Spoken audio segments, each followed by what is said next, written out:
नमस्कार, मैं हूं ब्रजेश ओझा और इस वक्त हम हैं ऑटो के अंदर, क्योंकि जिस ट्रेड के बारे में हम बात करेंगे अगर वहीं पर बैठ कर की जाए तो बहुत अच्छा होता है। और हमारे साथ हैं इंटेक, जो एक इंटरनेशनल ट्रेड यूनियन है, उसके ऑटो टैक्सी डिपार्टमेंट से सचिव हमारे बीच में है चुन्नीलाल जी। आइए बात करते हैं कि इन दिनों इंटेक सर किस ऑटो टैक्सी में किस चीज़ पर ज़्यादा देख रहा है कि ज़्यादा समस्याएं आ रही हैं और किस तरह आप उसको देखते हैं और उसके लिए क्या समाधान के लिए क्या काम कर रहे हैं? हाँ, समाधान ये है कि जब कांग्रेस थी ना, जब शीला का राज था तो तब भी ऑटो वाले परेशान थे। अजय माकन ने हमारे ऊपर ये 18,000 हज़ार का मीटर थोपा, इतना हमारे को तंग कर दिया कांग्रेस के राज में। तो ऑटो वालों ने सोचा कि एक बार तख्ता पलट होना चाहिए। तो दिल्ली में सभी ऑटो वालों ने केजरीवाल आम आदमी पार्टी का समर्थन किया और ये पार्टी आ गई। लेकिन केजरीवाल ने भी आज तक हमारे को कोई मतलब सहूलियत नहीं दी है। सीएनजी के दाम बढ़ते जा रहे हैं और कैलाश गहलोत जो परिवहन मंत्री है, उन्होंने आज तक किसी यूनियन वाले को अपने दफ्तर में नहीं बुलाया। आए दिन कभी क्लास है और रिश्वतखोरी इतनी बढ़ गई है बुढ़ारी में कि कोई काम नहीं होता। ऑनलाइन होने से जो 90% ड्राइवर अनपढ़ है उसका कोई काम नहीं हो रहा। सीएनजी बढ़ती जा रही है, आए दिन 2 रुपये 3 रुपये। हमने इनको चिट्ठी भी लिखी, लेटर भी लिखा।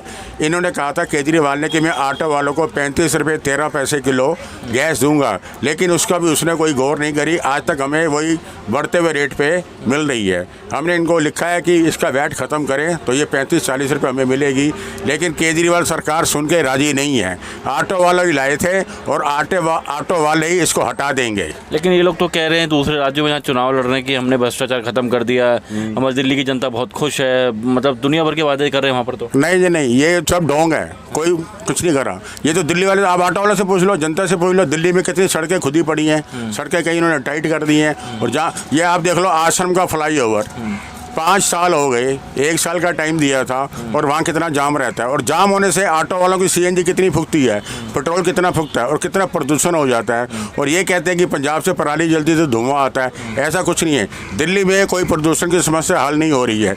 आए दिन जाम बढ़ता ही जा रहा है दिल्ली में। ये ऑटो वाले क्या, खुद केजरीवाल को पता है कि दिल्ली में कितना जाम है। प्रगति मैदान देख लो, कनाट प्लेस देख लो, पटेल नगर देख लो, कितनी दिक्कत हो रही है। तो ऐसे में जब ऑटो भी परेशान है, अगर हम कवर करते हैं तो डीटीसी के सारे वर्कर्स परेशान हैं, आम जनता भी परेशान है। तो जो दिल्ली के अंदर जो वोटिंग का जो रिजल्ट आता है उसके पीछे क्या लॉजिक लगता है? ये तो अभी पता लगेगा जब एमसीडी के चुनाव आएंगे। इन्होंने तो उन्होंने बोल दिया, गारे चुनाव चुनौती दे दी भाजपा को कि हमें आगे दिखाओ, हम राजनीति छोड़ देंगे। हाँ तो कोई बात नहीं, चुनाव आएंगे पता लग जाएगा। पहले जब 70 सीटें थी एमएलए की तो 3 सीटें आई थी बीजेपी की, उसके बाद 8 आई हैं ना, तो उसके बाद कुछ बढ़ेंगी अब। क्योंकि लोगों का जो है ना रुख कांग्रेस की तरफ कम है, बीजेपी की तरफ है। बीजेपी आ सकती है दिल्ली में। चलिए, कुल मिला के जो भाजपा इसके जो आम आदमी पार्टी के जो वायदे हैं वो कुल ऑटो टैक्सी को लेकर फेल होते नजर आ रहे हैं। हाँ, कोई वादा करा ही नहीं इसने ऑटो वालों के लिए, कुछ भी नहीं करा। कोई स्टैंड बना दिया तो बताओ, कुछ भी स्टैंड बना। आए दिन चलान होते हैं और जुर्माना देखो, बगैर धोवे का ऑटो 10,000 रुपये जुर्माना, वर्दी नहीं डाली 10,000 रुपये जुर्माना। बताओ, 100 रुपये जुर्माना होता था, इसके राज्य में 10,000 रुपये जुर्माना ऑटो वाला कहाँ भरेगा? तो आप देख रहे हैं, हम बात कर रहे थे इंटेक के सचिव चुन्नीलाल जी से, जिन्होंने बताया कि ऑटो ड्राइवर्स के लिए दिल्ली सरकार ने और मुख्यमंत्री ने जो वायदे किए वो वायदे सिर्फ एक ठंडे बस्ते में नज़र आए।